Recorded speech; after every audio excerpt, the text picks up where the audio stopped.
Добрый вечер. Вы смотрите программу «Якутия Лайв». С вами Ирина Ефимова. Пандемия коронавируса изменила жизнь каждого из нас. Новые привычки и правила, которые теперь волей-неволей приходится соблюдать, постепенно становятся нормой нашей жизни. Но чаще всего правила в эпоху коронавируса меняют для представителей бизнеса, среднего и малого, для тех, кто работает непосредственно с людьми.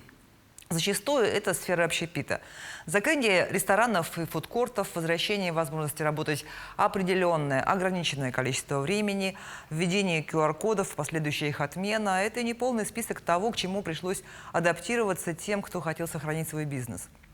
Некоторые фирмы закрылись, а другие, напротив, смогли адаптироваться, найти какой-то оригинальный подход к реализации своих идей. И сегодня мы поговорим с председателем Национальной ассоциации рестораторов, ательеров туризма, председателем Ассоциации гостеприимства Якутии Татьяной Тымыровой. Поговорим о том, как себя чувствует сегодня малый и средний бизнес во время борьбы с коронавирусом. И чуть позже с нами на связь по скайпу выйдет заместитель председателя Координационного совета по предпринимательству при главе Республики Саха-Якутия Ирина Котенко. Добрый вечер, Татьяна. Добрый вечер. Рада видеть вас у нас в гостях. Давайте начнем с такого обширного, большого вопроса. Как себя сегодня чувствует малый и средний бизнес на территории Якутии? Адаптировались ли предприниматели? Смогли ли войти в график? Действительно, сейчас малый и средний бизнес претерпевает очень огромные сложности, нестабильная экономика, в бизнесе. И каждый предприниматель на сегодняшний день, особенно в сфере это общественное питание, гостиничный бизнес, туризм, каждый день борется с выживанием. Это действительно так и есть, поскольку все введенные ограничения, они усложняют работу, они не дают прогнозировать, а что будет завтра и как правильно выстраивать планирование своего бизнеса. Ну и, конечно же, каждый день мы стараемся думать, как выжить этот трудный момент и как же все-таки сохранить бизнес, рабочие места, конечно же, и дальше развиваться, и помогать тем, кто на сегодняшний день нуждается. Поскольку, несмотря на такие сложные условия, общепит, он не остался в стороне, он всегда помогал даже в период наших лесных пожаров, и сейчас даже мы до сих пор помогаем, кормим волонтеров, которые борются с этой страшной болезнью. Я хочу напомнить, что мы же работаем в прямом эфире, и задать вопрос гостю можно прямо сейчас, позвонив в студию по номеру 841 12 42 14 39 или по номеру горячей линии в мессенджере WhatsApp. Можно отправить текстовое сообщение, свой вопрос текстом на номер 8 914 235 05 02. Татьяна Александровна, наверняка все равно ведь есть какие-то хорошие, вдохновляющие примеры, как кто-то смог не только устоять в условиях ковида, но и какие-то дополнительные возможности для себя открыть, потому что мы же знаем, что в китайском языке говорят, кризис – это два иероглифа – проблемы и возможности. Да, действительно. Но если смотреть на ситуацию, предприниматели, на то и предприниматели, чтобы выходить из разных ситуаций, из сложных ситуаций и сохранять свой бизнес, соответственно, яркие примеры тому, что сильные бренды, они до сих пор развиваются, они устоялись. Сильные концепции наших ресторанов. К примеру, наши рестораны якутской кухни, они продолжают. И также я хочу сказать, что сетевые рестораны, они тоже смогли справиться с сложной ситуацией. И много в этот период, как мы наблюдаем, открылось новых концептуальных ресторанов. А это, к примеру, такие как ресторан «Эр Круазо», либо Рудел Парк, высота 160, они буквально в пандемию как раз и открылись новые проекты. Хочется отметить, что активно развиваются также и франшизная тема. И тренды сейчас какие? Конечно, это, безусловно, условия требуют того, что сейчас люди хотят доставку, это безопасность, это меньше контактов. И сейчас, если смотреть по статистике, у нас в городе Якутске доставка, эти услуги выросли на 43%. Сейчас услуги, которые предоставляют доставки, это рестораны, это кафе, даже столовые перестроились, и они уже доставляют еду, и примерно 312 предложений по городу Якутску. Ну, конечно же, это рынок, который сейчас наиболее трендовый, который востребованный, и сейчас сейчас даже в эту игру вступили ритейлы. Они также доставляют готовую еду. И границы между общепитом там, или же супермаркетом, они уже стираются. А интересно, вот понятно, что в Якутске люди перестроились, там можно что-то заказать, а в районах, интересно, доставка, она тоже имеет место быть или? Безусловно, сейчас очень активно развиваются в районах доставки. Да? Ну, безусловно, это фастфуд сейчас самая трендовая тема. И чтобы открыть такой бизнес, очень много мер поддержки для этого есть. Поэтому на сегодняшний день мы смотрим, очень активно развивается это в Намском районе, да, в том же Нерингре, Ленске доставка очень хорошо работает. И многие предприниматели обращаются к нам в ассоциацию именно за консультацией, как же открыть доставку и с чего нужно начать. И хочется также отметить, что в туризме, поскольку у нас наши жители, ну, уже, скажем, не имели возможности выехать, очень много открылось туристических баз, домов вот именно отдыха. Внутренний туризм. Да, внутренний туризм. Этот кризис тоже дал возможность, да, предоставить условия для отдыха нашим якутянам. И если смотреть в сторону развития в кризис, многие также начали открывать франшизные темы, многие начали смотреть в сторону развития ну, не только ресторанов, гостиничных домов в нашей сфере. Да. Конечно же, возможностей стало очень много. Это в основном в сторону IT-технологий, в интернете, да, все, что связано с сферой оказания услуг. Здесь, конечно, большие возможности. Ну вот давайте представим ситуацию, допустим, вот я хочу начать свой бизнес, у меня есть небольшое накопление, ну скажем там, ну, 500 000 рублей, например, да, вот какую сферу вот сейчас для Якутии перспективна бизнеса? Мы всегда отвечаем, наверное, вот для начинающих предпринимателей, надо смотреть очень просто. Люди всегда хотят есть, люди всегда рождаются, да, люди всегда болеют, ну и, конечно, люди умирают. И поэтому, если широко смотреть, надо смотреть все, что нужно людям. А у нас, как говорят, потребность рождает спрос, продукт, рождает предложение. да, и рождается рынок.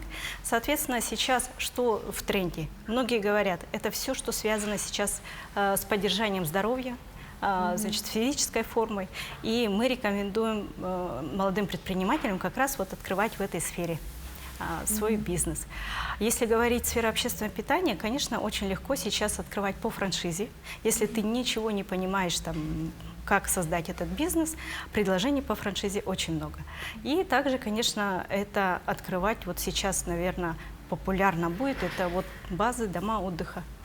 Если есть такая возможность, то да. И в сфере IT-технологий, безусловно, и все, что связано с технологическими решениями для услуг, также образовательные услуги, это все сейчас будет очень востребовано. Тем более дистанционные образовательные услуги, да, развитие онлайн-школ. Да, развитие детей, дистанционное образование. Это сейчас самое актуальное, самое в тренде. Если вы владеете этими навыками, то только в путь. Ну и, конечно же, надо всегда выбирать бизнес с точки зрения, чего я хочу и чего я могу. Но вот вы несколько раз упомянули слово франшиза. Все-таки неопытным предпринимателям проще начинать с франшизы, да? Да. Проще начинать, поскольку прописаны все бизнес-процессы, ты четко понимаешь, какая концепция, да, и там прописана вся реклама, маркетинг, вся стратегия описана. И четко франшизеры уже понимают, с чего начать и сколько инвестиций для этого надо. Какие меры поддержки сегодня могут получить представители малого и среднего бизнеса? Вот если сравнить с прошлыми годами, когда мы работали, да, и начинали бизнес, это было сложно. Сейчас для молодых предпринимателей мы наблюдаем, как активно и очень хорошо работает институт поддержки при Министерстве предпринимательства, а это именно центр «Мой бизнес». Существует портал, где мы можем увидеть, какие меры поддержки на сегодняшний день есть. Это начиная от обучения, различные акселераторы. Там же все программы по поддержки для начинающих, субсидирование части затрат для тех, кто понес, допустим, при закупе оборудования, либо же для пищевых производств, либо на стартапы, да, либо же как раз вот для социального бизнеса были меры поддержки. Ну и, конечно же, в этом году очень активно проработали программы для самозанятых. Да, на данном портале для начинающего можно найти всю информацию, начиная от того, как зарегистрировать свой бизнес, как через мобильное приложение даже можно открыть, да, свое ИП, либо же стать самозанятым. Очень удобный портал, и я считаю, что на сегодняшний день очень хорошие механизмы по мерам поддержки для начинающих предпринимателей, да, или же для тех, которые хотят просто переформатировать свой бизнес. На все есть на этом портале. Ну и, безусловно, кроме этого, мы видим, насколько сейчас много продуктов по микрокредитам. Тем более льготные кредиты сейчас разработаны для пострадавших отраслей, для туризма, для производственников, но для приоритетных сфер и также социальных сфер. Есть все возможности, чтобы начать свой бизнес и получить первый стартовый капитал. Ну, вот, я думаю, что вот вы несколько раз упомянули, значит, этот портал «Мой бизнес». А вот не создается ли такого ощущения, что в предпринимательстве с помощью бизнеса немножко ситуация как вот с молодыми семьями, когда для молодых семей ипотека и все что угодно, и дальневосточное и так далее.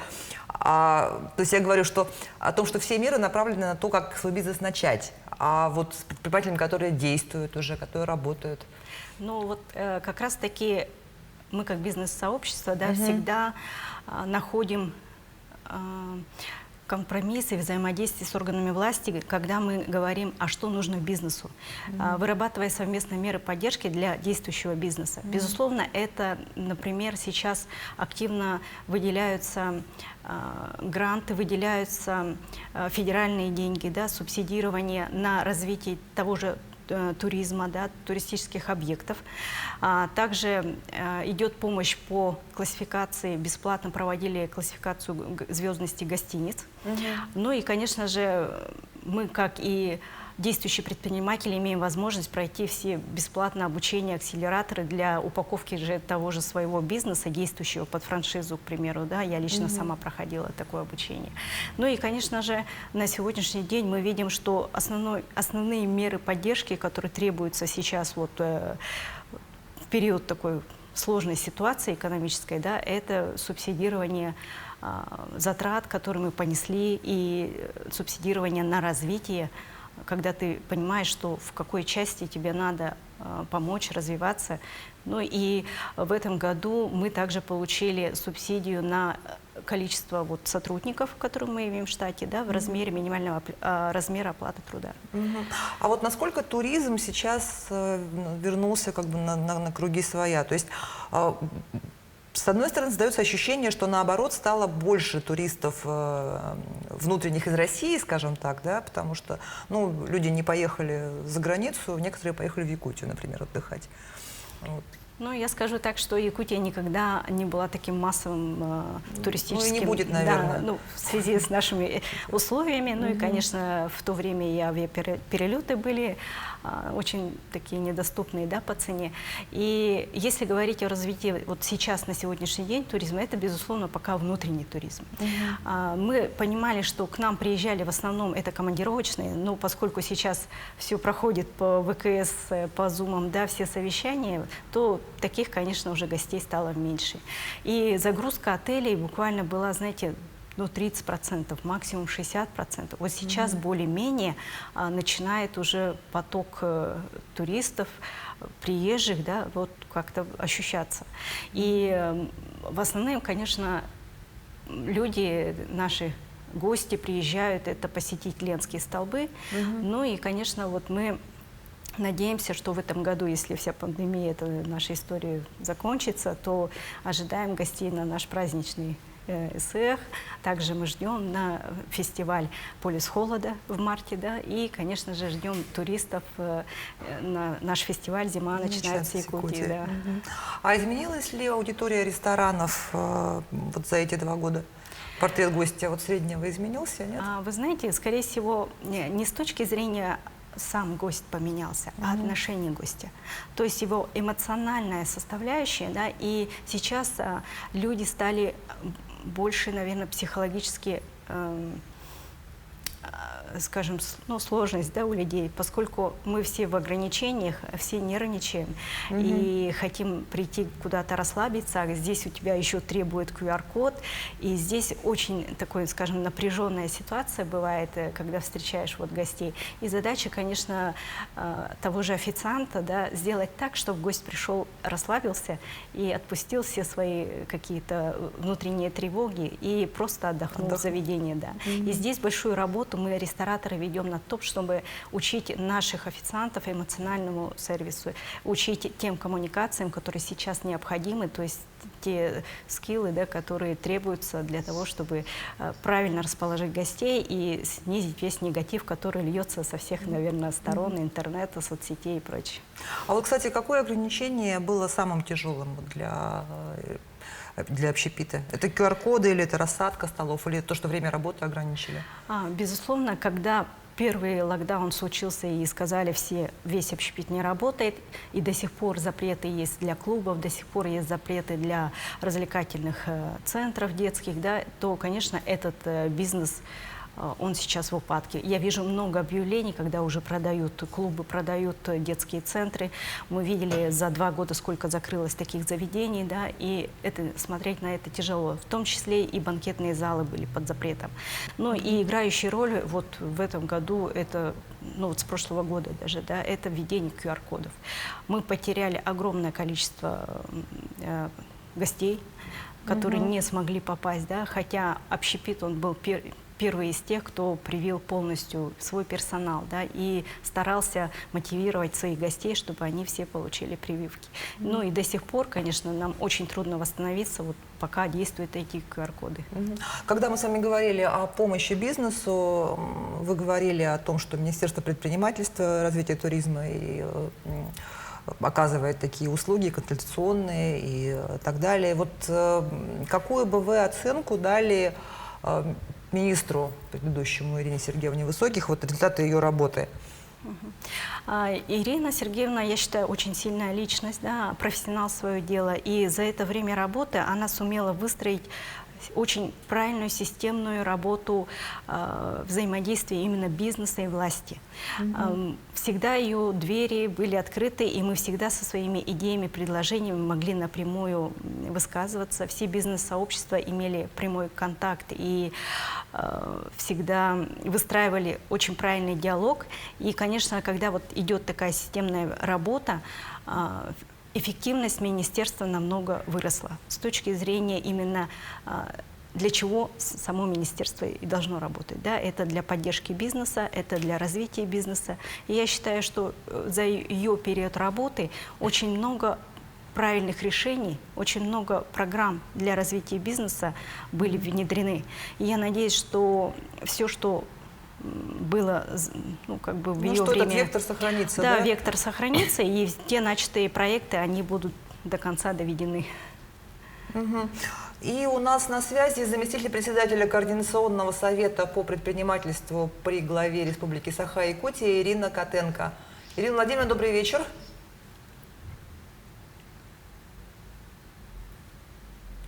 Ирина Владимировна.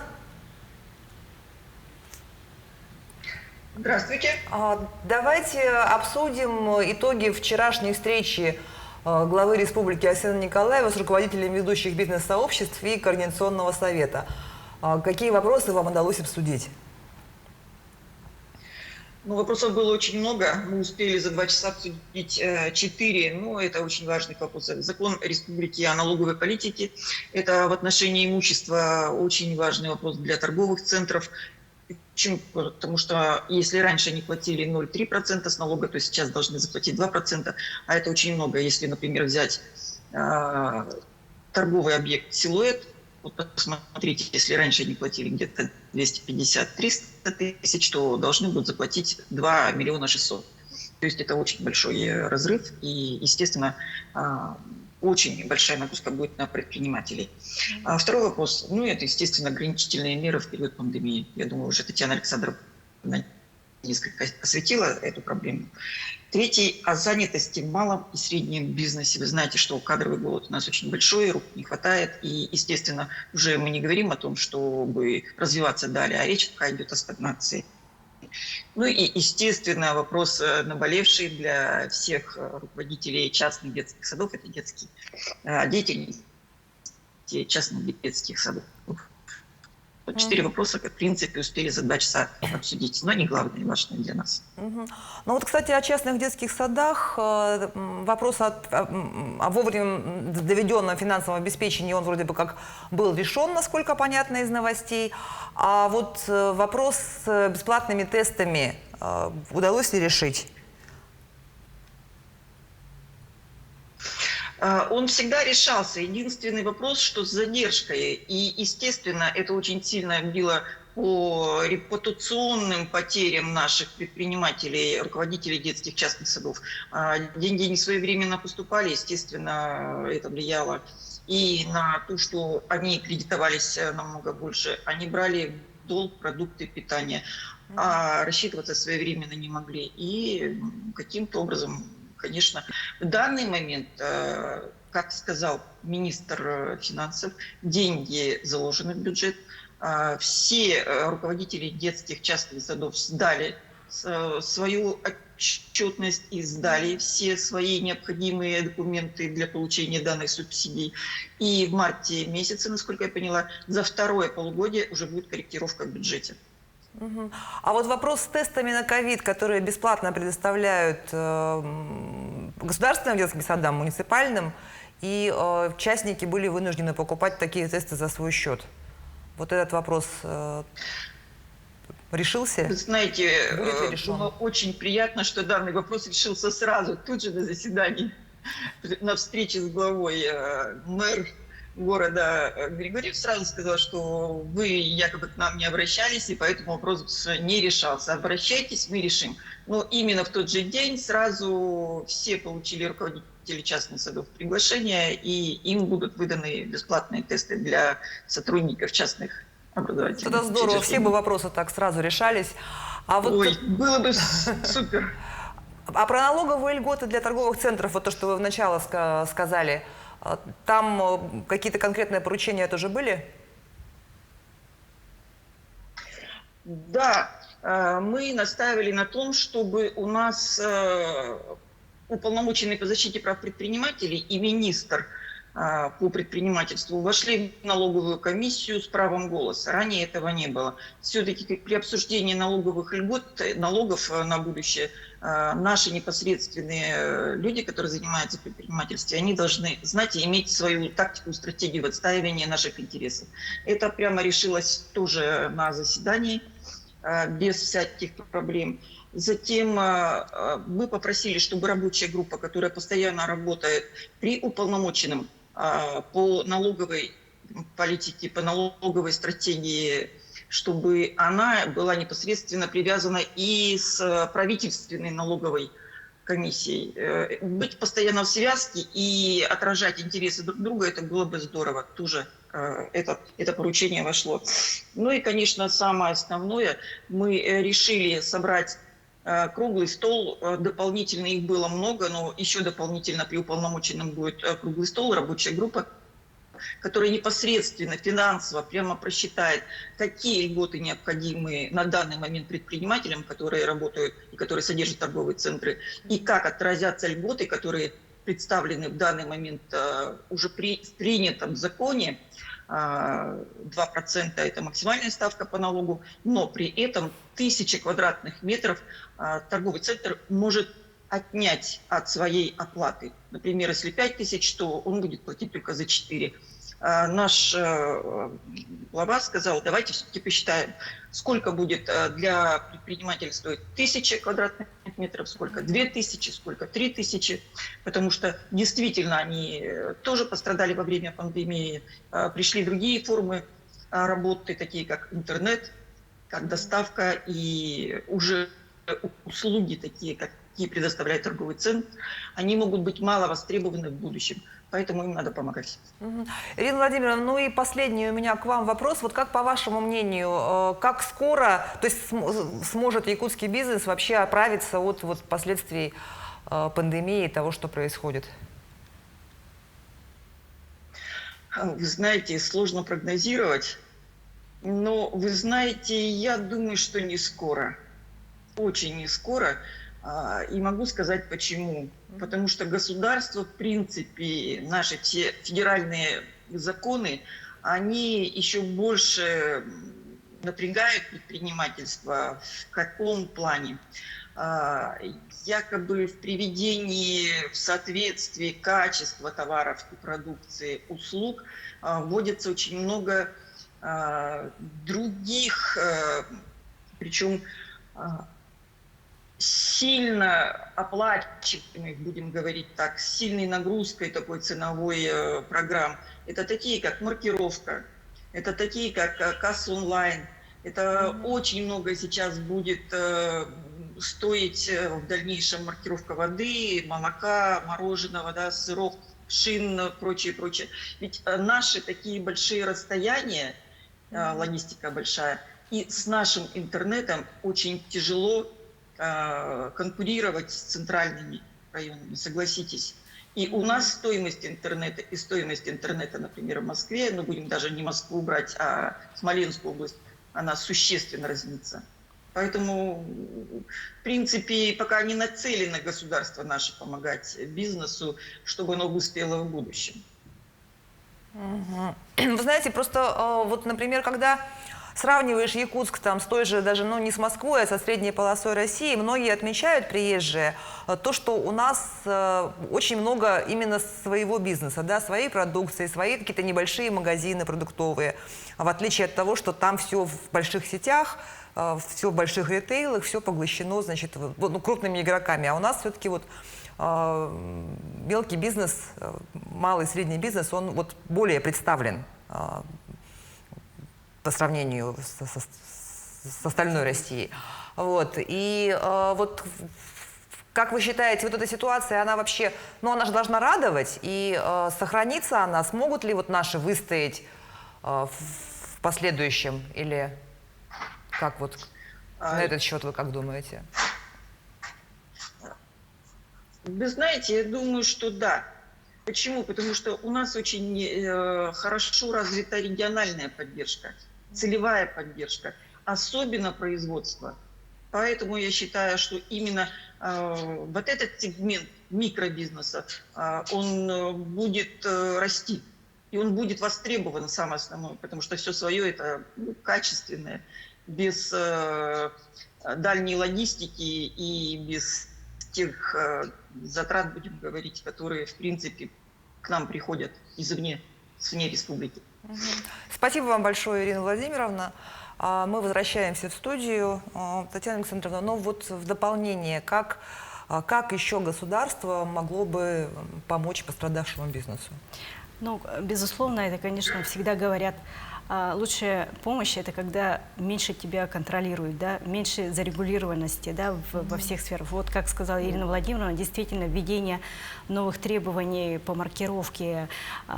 Сейчас, тем более в общепите, ввели в действие новый СанПин, да, где требуется внедрение ХАСПа. Но в такой сложный период соблюдать все требования очень сложно. Общепит вообще самый зарегулированный бизнес и самый сложный, поскольку это безопасность, пищевая безопасность людей. Ну и, конечно же, по мерам поддержки, в первую очередь, когда я спрашиваю у предпринимателей, а чем вам надо помочь, да, чем вы хотите, чтобы помогло вам государство, в первую очередь они говорят, мы даже не знаем, как уплатить налоги, потому что опять же, переходный период НВД очень сильно сказался. 2,6 раз у нас увеличились налоги по УСН. Но, слава богу, наша, значит, принята в республике налоговая политика, где пострадавшие отрасли сейчас платят уменьшенную налоговую ставку 5%. Но и при этом мы говорим о том, что нам нечем платить аренду коммунальные, да, и более того, на сегодняшний день предприятия, которые оказывают услуги социального питания, да, горячее питание для студентов в школе, они вот действительно то на карантин закрылись, то еще что-то. Они говорят, дайте нам хотя бы меру поддержки, льготу на аренду. И поэтому мы просим именно субсидии, которые сейчас очень важны и необходимы, чтобы в этом году рассмотрели новые программы поддержки, а это именно на закуп, оснащение оборудования для общепита, да, для соответствия тому же ХАСП. Это также мера поддержки по субсидированию затрат по коммунальным и аренде. Ну и, конечно же, это те микрокредиты, которые с низкими процентами дали бы возможность восстановить бизнес, поскольку даже сейчас очень сложно закрыть те задолженности, которые перед поставщиками за продукты. И действительно, если говорить о приоритетных мерах, это, безусловно, только финансовая поддержка. Ну и, конечно, мы всегда говорим, поменьше нас проверяйте, потому что все вот админкомиссии, которые существуют в городе Якутске, да, ну, реально приходят на неделе, проверяют по 3-4 раза одно и то же заведение. Но это очень сложно. Потому что и эмоционально, и в целом и так бизнес пострадал, и так у нас такая напряженная обстановка. Мы потеряли очень огромное количество кадров, и на сегодняшний день сложно. Ну и, безусловно, это поддержка в части даже повышения квалификации кадров. Потому что бизнес растерял. Многие уже говорят, да мы не пойдем работать в общественном питании, потому что завтра вас закроют, и мы останемся без дохода. И нам приходится заново учить людей. То есть вот самое основное – это, безусловно, поддержка в части аренды, в части кредитования, ну и в части возмещения затрат на средства индивидуальной защиты, ну и на десредства. Вот бизнес сейчас говорит только об этом. Но в то же время все равно даже вот, ну, по городу ходишь, и видно, что открываются, тем не менее, новые рестораны, заведения, бары, кафе. Вот почему все-таки предприниматели, несмотря на то, что это такая рискованная сфера сейчас, продолжают туда идти, открывают новые места? Ну, в целом ресторанный бизнес, он в тренде, да, по всему миру. И, безусловно, когда мы говорим, есть сильная концепция, то и не страшно открываться. Вы и сами говорили, что кризис – это возможности.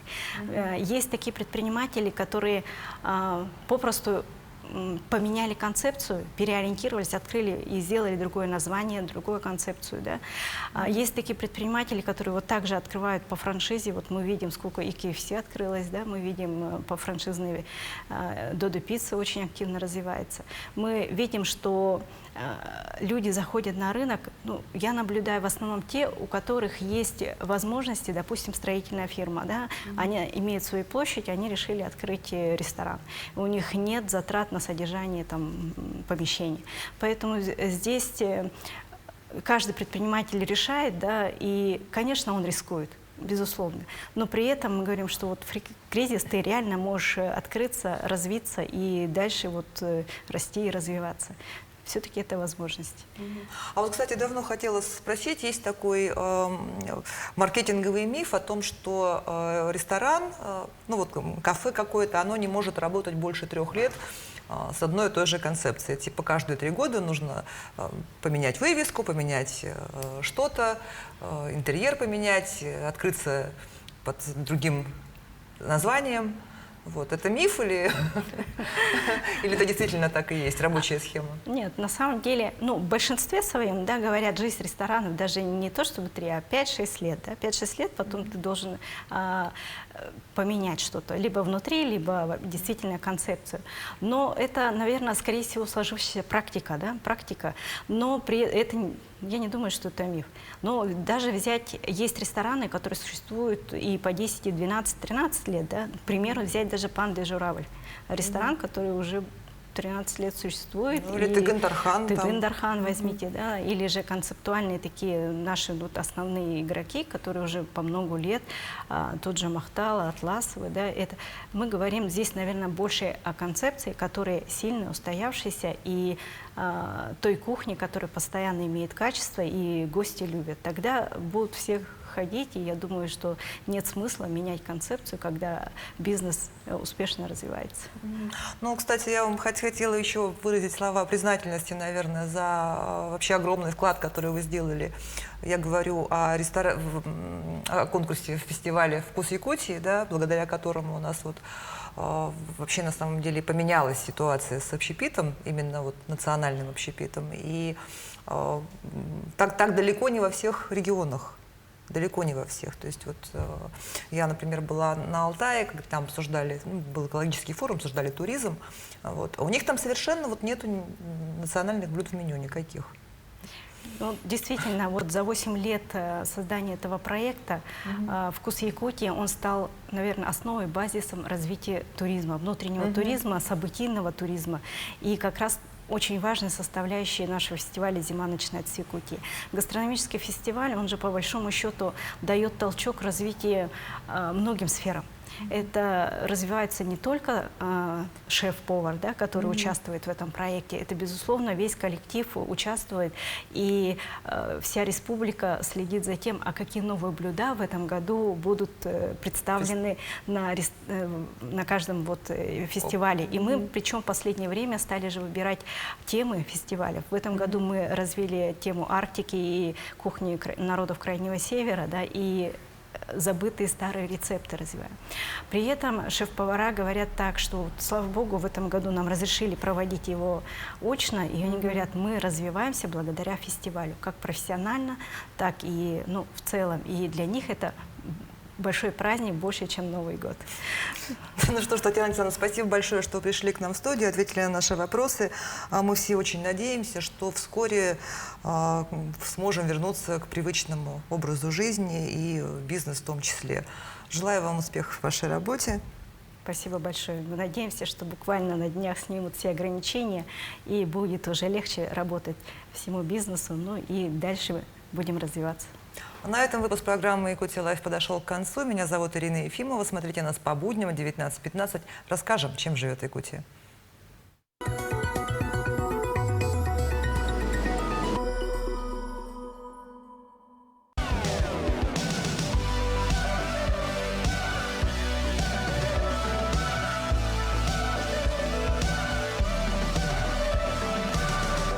Джинса с нами теплее.